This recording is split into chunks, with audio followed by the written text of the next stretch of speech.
One of the places I like to suggest starting is with what I call environment design. So basically, the things that are on your desk at home, your kitchen counter, your office at work, they influence your behaviors. And if you can restructure your physical environment or your digital environment, then you're more likely to actually stick with the right habit.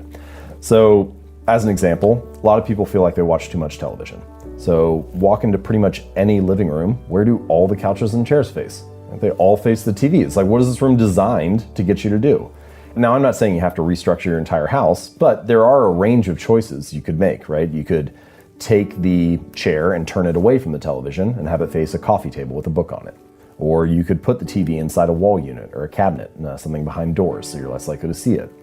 You could also increase the friction of the action in the environment. So you could unplug the TV after each use and then only plug it back in if you can say the name of the show that you want to watch. So you're not allowed to just turn Netflix on and find something. So that's an example of curtailing a bad habit with environment design. But you can also use it to promote good habits. So for example, I used to buy apples and I would put them in the crisper at the bottom of the fridge and I wouldn't see them because they were tucked down there. And so then 2 weeks later, they would go bad and I get annoyed because I'm throwing food out and throwing money away. And so I bought a big display bowl and I put it right in the middle of the counter and put the apples in there, and now they're gone in 3 days just because it's obvious.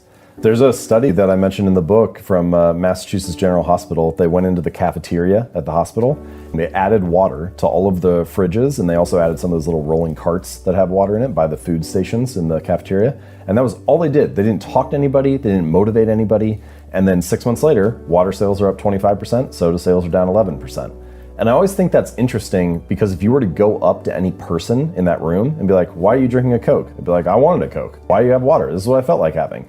But the truth is, some percentage of them chose it just because it was obvious, just because of what the environment nudged them toward.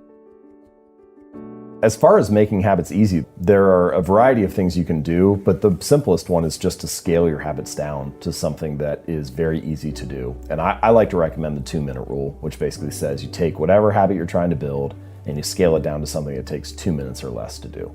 So do yoga 4 days a week becomes take out my yoga mat, or read 30 books a year becomes read 1 page. And sometimes people resist that a little bit because they're like, okay, I know the real thing I want to do isn't take my yoga mat out, right? I know I actually want to do the workout. I'm not just looking to build this habit of taking this mat out all the time. So if it's a mental trick and I know it's a trick, why would I fall for it? And if you feel that way, then my recommendation would be, well, actually in the beginning, for the first few weeks, limit yourself to only 2 minutes. All you do is put your shoes on, running shoes on, and step out the door and lock the door, and then you walk back inside. Or all you do is take your yoga mat out. It sounds funny, but for example, so I had a reader who he ended up doing this. He lost a lot of weight, lost over 100 pounds, and for the first 6 weeks, he only went to the gym for 5 minutes and then he would leave. So he'd get in the car, drive to the gym, get out, do half an exercise, get back in the car, drive home. And it sounds ridiculous, right? You're like, okay, clearly this is not gonna be the thing that gets this guy in shape. But when you step back for a second, you realize he was becoming the type of person that went to the gym 4 days a week. He was mastering the art of showing up.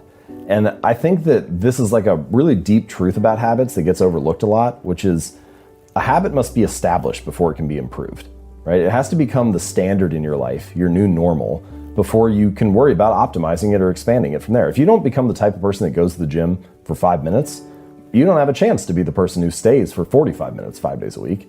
So I think so often we're so focused on finding the perfect diet plan or the ideal workout program. We're so focused on optimizing that we don't give ourselves permission to show up in a small way. But even if it's only for, 5 minutes or 5 push-ups or 1 sentence that you write, do something so that you can master the art of showing up and make it your new normal. And then once you become that person, well, then you have a lot of options for expanding and improving from there. There's this great story that I mentioned in the book about Twyla Tharp, who's a famous dance choreographer and instructor. And she trains still even now, she trains for 2 hours a day. She's 50s, 60s, she's been training for a long time, dancing her whole career. But she doesn't actually focus on the exercise habit. The habit that she focuses on building is I put on my workout clothes and my sweatshirt and I hail the cab on the side of the street. And if I've done that, then I've completed the habit. And I think the insight that she realized is that habits are often the entry point, not the end point. They're the cab, not the gym. They're like an entrance ramp to the bigger routines in your life. And if you can master that habit, that like little decisive moment that determines what happens in the next chunk of time, then the rest of it kind of falls in line. I have this moment each morning where either I open up Evernote and I start writing the next article I'm going to work on, or I go to ESPN and I check the latest sports news. And what happens in the next hour is really determined by what happens in the first like 30 seconds. Because if I go to ESPN, then the next hour is kind of shot. But if I start writing the article, if I master that entry point, then I'm kind of speeding in the right direction and the momentum carries me into the rest of the task. And I think that for me, that's a little bit inspiring when it comes to building habits, because what you realize is that there's actually not that much to change. There may be 5 or 10 of those little decisive moments, those little entry points throughout your day that determine whether the next chunk of time is productive or not. And if you can organize your environment or join a community or restructure your habits so that those entry points are mastered, then you're much more likely to live a good, productive day. So many of our habits are socially reinforced. I have a whole chapter in the book, but even though I wrote a whole chapter on it, I think I undersold the importance of social environment and how important it is for building your habits. So you have a job interview and you wear a dress or a suit and tie and not a bathing suit or workout clothes or something, just because you know that's the expectation of the other people in the group. Or you walk onto an elevator and you turn around to face the front, even though you could face the back or the side or whatever, but that's not what people do, so you do what everybody else does. Or you move into a new neighborhood and you walk outside on Tuesday night and you see that all of your neighbors have their recycling bins out. And you're like, oh, we need to sign up for recycling because I guess that's what people like us do in this neighborhood. And then you stick to that habit for 20 years, right? Mostly because it's socially reinforced.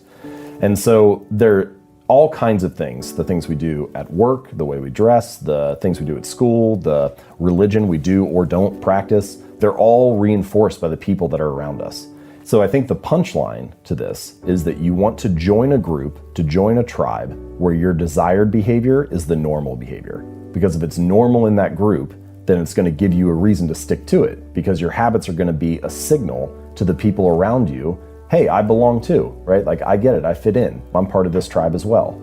So social environment is a big driver of whether you stick to habits for the long run, and joining groups that have your desired habits, I think, is a great way to reinforce those for good. One reason bad habits stick so readily, that they form so easily, is because bad habits, often the immediate reward is favorable, right? Like what's the immediate reward of eating a donut? It's kind of great. It's sweet, it's sugary, it tastes good. It's only the ultimate reward, if you repeat that habit for 6 months or a year or 2 years, that is unfavorable.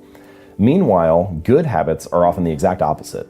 The immediate reward of going to the gym, or going to the gym for like a week, isn't really that great. Your body's probably sore. You don't have much to show for it. Your body looks the same. Your weight hasn't really changed.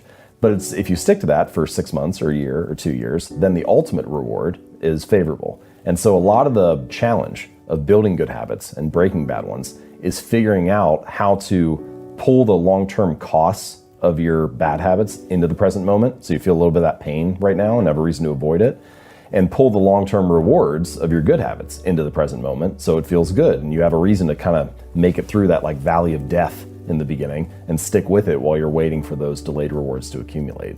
But there are other things that you can do in the short term to feel more gratified while you're working on those habits. So here's just one little tactic. Let's say that you're either trying to work out or build a habit of meditating or something. And so each time you do your habit of meditating for 5 minutes, you have this little jar of marbles, and you got like 100 marbles in there, and 90 are red and 10 are blue. And after each instance of your habit, you walk over and you pull a marble out of the jar. And if you pull out one of the 90, then nothing happens. It's just like pat on the back, good job, you did what you're supposed to. But if you pull out one of the 10, then you get some kind of reward that's exciting to you. Maybe you get to watch Netflix for an hour and not feel guilty, or go for a walk outside, or take a bubble bath, or buy yourself a new jacket, whatever it is, like something that feels rewarding. And what you just did was you introduce an element of immediate gratification and of like surprise and delight to the whole process. And so, yeah, that first week when you're meditating, you still might not identify as a meditator, or you still might not have a sense of calm wash over your life. But you have this other interesting thing that is rewarding right away that maybe gets you to stick with it while you're waiting for those long-term rewards to accumulate.